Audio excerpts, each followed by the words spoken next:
What did it do, y'all? Welcome back to the channel, guys. If you're new to the channel, please be sure to hit that subscribe button, smash that like button, and get a bell icon, a nice good old rub down, y'all. So, y'all, it is finally time. Let's go ahead and get this rack and pinion together. So, real quick, as I mentioned before, this is one of the things that I kind of been like pushing off to the side of you guys. I've been experiencing some bump steer with the T-Rex replica, and I started to realize why it is that I've been experiencing it. Even though I purchased like all of these parts from like T-Rex themselves, but then I had to stop and realize, of course, it's going to be some type of bumps there because the original parts that I bought, the OEM parts from T-Rex, like the steering rack and the control arms and everything else like that, is not made for my replica frame. Duh. So I was just looking around trying to figure out exactly what was causing it and everything else like that, and that's when I came to the conclusion that the pivot points are actually not where it's supposed to be. So right about now the wheel is about straight, and I took this boot off. Now I don't know if you guys remember, but when I started building this, because the frame was a little wider than it needed to be, I had to basically compensate by making this little plate right here, and you can see this is where this is supposed to be. So this essentially is supposed to be right here, which means this needs to come over right here, which essentially means this pivot point right here needs to be over as well. So I was doing some looking and trying to figure out exactly where it needed to be, and it's almost as if this pivot point is roughly around the line of this pivot point right here. So what I'm going to do, you guys, I got the lathe all cleaned up and ready to go. I got some steel. I'm going to chuck this into the lathe. I'm going to cut it down, chuck it to the lathe, and basically what I'm going to do is I'm going to make the extension, and it should bring our pivot point over right here. After we do that, I'll have a lot more room to play around with the alignment. As you guys can see, I'm pretty much maxed out right here. So we're going to take the tires off, get all of this taken off and everything else like that. We're going to get this off. I'm going to do some measurements, take that steel, chuck it in the lathe. We're going to turn that, and we're going to do both sides. We're going to do this side to bring this pivot point right here, and then this side I have to clip this, but the pivot point again is right here. We need to bring this over right there. I think that if we do that, it should fix our bump steer problem. Now the bump steer isn't crazy, and you can't really eliminate bump steer completely. You can just reduce it as much as possible. But the thing is that I had to kind of go back and realize, oh yeah, I forgot I made the frame a little bit wider than it needed to be. So this is why I've been having that bump steer. Like I said, it's not crazy or anything else like that. I just want to kind of get it fixed and just see how it handles. And we're not going to cut up the rack and pinion or anything else like that. We're just going to make those adapters. We're going to take and unbolt those pivot points. We're going to unbolt and put those pieces on there, take it out for a test drive, see how it handles, see how it feels on the bumps, and if all goes well, then sweet, we're good. I did go get gel coat today, you guys, so that way we can go ahead and get this hood finished. And also because Bat Mama has been waiting for me to fix the bathroom, the tub, so I have to go fix that too. But we got the gel coat. We're gonna go ahead and get this fixed up. I got a few more things I need to do to it before I can hit it with gel coat. And then once I do that, I have to basically go through the body panels and do a little bit of tweaking around with those and everything else like that. But for the most part, let's go to get this knocked out, you guys. Let's get some measurements and see what we can make. Let's do it.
All right, y'all, so I just did a little bit of measuring, had to triple check to make sure everything was right, because I don't want to mess up and I don't feel like wasting time messing up. So anyways, like I did, y'all, basically we went all the way over to one side. Whatever that's going to be missing for this side, it should be the exact same for the other side, if the rack and pinion is the way that it is. So anyways, what I did was I spun the rack and pinion, turned it all the way to the right, and once I did that, I measured the distance from where it originally stopped, which was like right here dead center with this bolt, and I just went over to this bolt and I said, okay, well, this is where it's supposed to be, and I did the measuring from there. Once I did there, as you can see on my chart, my chicken scratch, I basically took and broke down everything. So I measured it out.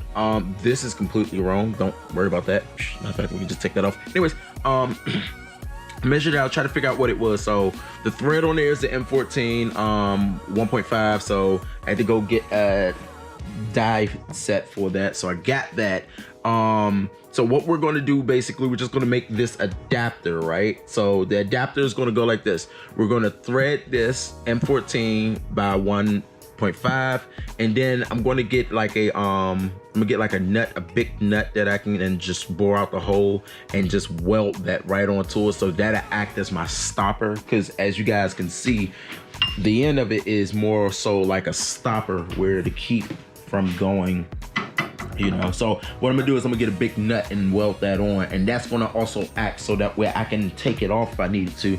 Like I said, I didn't want to cut this rack and pinion up, because the plan is basically that I'm gonna opt this frame out for an actual T-Rex frame, you guys, and we're gonna do something, we're gonna rebuild this one. So anyways, I didn't want to destroy that rack and pinion, it was expensive as hell. So anyways, we're gonna do the nut, and then after we do the nut, we're gonna bore the hole and we're gonna tap that M14 1.5 all together.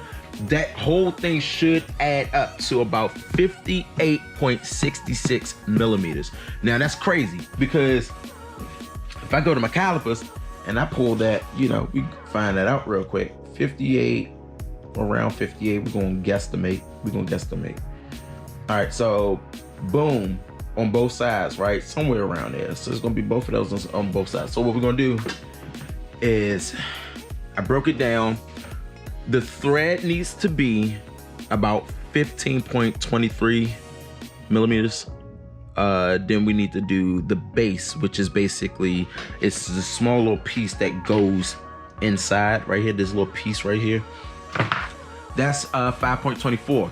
The body of the actual piece, which would basically be like this piece right here, not this, but this, will be 38.19. The whole entire thing was 58.66. So if we do the math and we add these three together, it should come out to 58.66. The bore, of course, is the 15.23. That's that one that we're gonna bore in. And what it's gonna look like when we're finished, excuse me, chicken scratch, this is what it's gonna look like, y'all. So we have the initial threads that we're gonna thread in the M14 1.5. Then we got that bolt that's gonna sit in there, right? This is that stopper piece. It's gonna be inside of it, but we're just gonna weld that on so that way it acts as it. So it goes in and it'll just go right here. Then we got the body that'll come all the way out, and then we'll bore that out, and then we'll be able to connect the piece, the rod in onto it.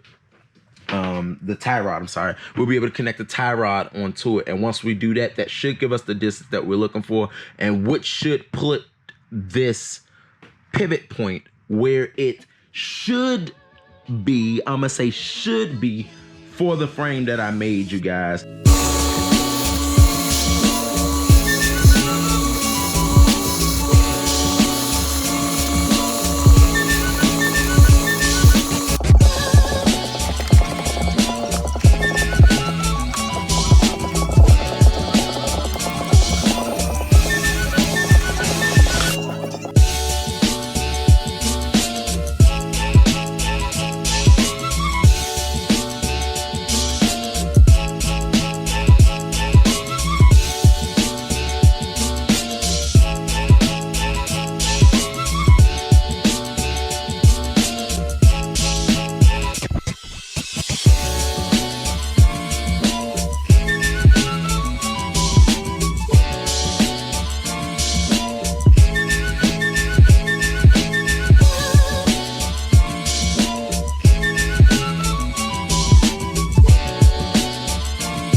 All right, y'all, so finally got it installed. Few things that I still got to do with this thing, but it is dark outside. I was really trying to push and try to get this drink done in enough time. I just jumped on it a couple times, and when I jumped on it, I was noticing the tires wasn't really moving, so I'm wondering if I fixed the issue. The only thing that I need to do now, of course, is basically align this thing, and I gotta align this, but I never really ever had it aligned, but I'm gonna try to align it, try to get it aligned. Right now, like I said, it's dark. I'm tired of being here all day working, actually. I fixed my lathe up, and it actually was working pretty good, so shout out to Harbor Freight. All right, you guys, I'm about to go ahead and I was, like I said, I was getting ready to test drive it. I'm about to just pull it right back in, put the back glide back in, and go ahead and shut down for the night. And what I'll do is tomorrow, I got work to do, and then after I finish that work, I'm gonna pull the trike out, and we're gonna go ahead and give it a nice little test drive just around the corner, just see how it feels. I'm gonna take the time to try to align it before I do that, just to see if, you know what I'm saying, it really helps, because right now, like I said, the tires is not aligned. Like, this tire is really like turned towards me a little bit, and this one is kind of straight, but I don't know. Well, my steering wheel is not straight either, but other than that, you guys, I'm about to go ahead and call it a night, y'all. About to go ahead and go in. I'm gonna end the video right here, and then I'll post up the test drive on the next video. So if you're new to the channel, please be sure to hit that subscribe button, smash that like button, get that bell icon, a nice good old rub down. I'm about to go ahead and get up out of here. I'm about to go eat. I'm hungry. I've been in this garage all day getting this thing straight. I can't wait to start creating it here, you guys. We're gonna get a nice little Bat 883 logo put right there, put some LEDs on it and stuff. It's gonna look real dope, you guys. I'm just here for the creation, you know what I'm saying? All right, y'all, until next time, man, y'all make sure y'all keep a lookout for all these crazies out here, man. Y'all know. And I'm gonna catch y'all on the flipsies. Deuces. All right, y'all, let's do it.